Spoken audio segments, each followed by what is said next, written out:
Hello friends, so welcome to my YouTube channel biologically active. NCERT में ना कुछ lines होती है, कुछ ऐसे स्टेटमेंट होते हैं कि जो एक बार पढ़ के एकदम से क्लिक नहीं होते, उनका मतलब जो है वो समझ में नहीं आता। तो ऐसे ही लाइंस आपको मिलेंगी when you will read the topic about the sex determination in Honey बीज। तो हनी बीज में जो सेक्स डिटर्मिनेशन रहता है, it follows the haplodiploid system. So what is this haplodiploid system? Honey bees में जो फीमेल्स रहती है, अब फीमेल हनी बीज जो रहते हैं, they can be worker bees और it can be the queen. Queen it takes part in a reproduction. Worker bees तो रिप्रोडक्शन नहीं करते। और मेल हनी बीज जो रहते हैं, they are known as the drones.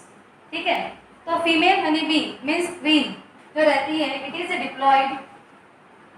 तो फीमेल हनी बी में जब गमिट बनते हैं, उसके लिए ये फीमेल हनी बी फॉलो करती है मियोसिस।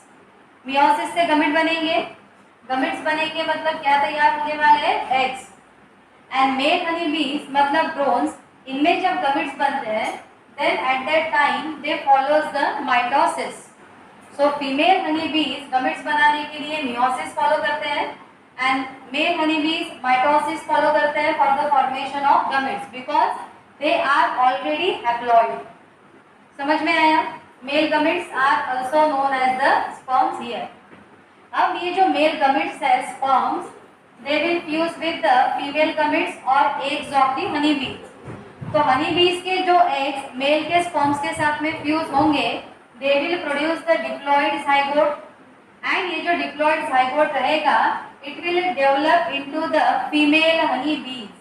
ये जो डिप्लॉयड जाइगोट रहेंगे, ये क्या प्रोड्यूस करेंगे आगे? फीमेल हनी बीज। सही, यहाँ तक समझ में आया?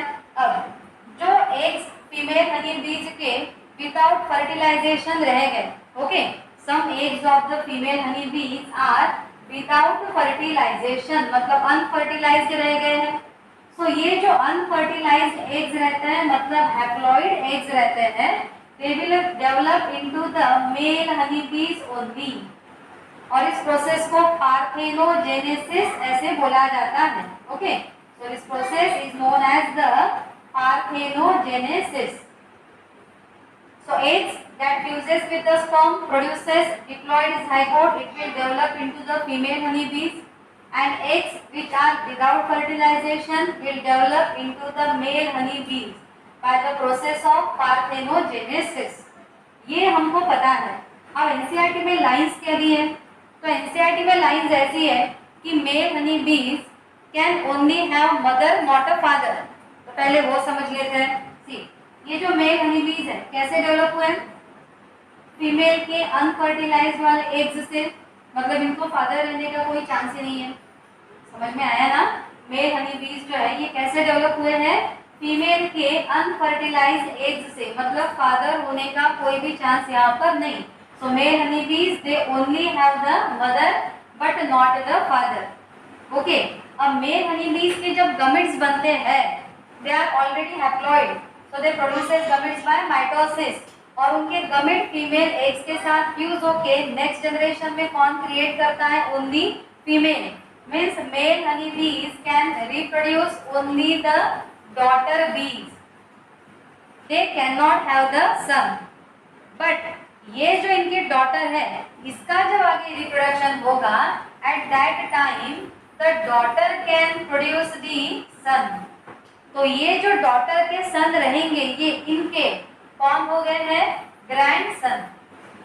समझ में आया? सो मेल हनी बीज जो रहते हैं, they can have only mother but not the father. They will produce grandson, they will produce grandson but not the son. Understood? समझ में आया? Thank you so much. हमेशा ऐसे छोटे छोटे टॉपिक्स के साथ हम लोग फ्रिक्वेंटली भी मिलते जाएंगे, जिसमें एनसीईआरटी के कुछ लाइंस के मतलब आपको समझाए जाएंगे। Thank you.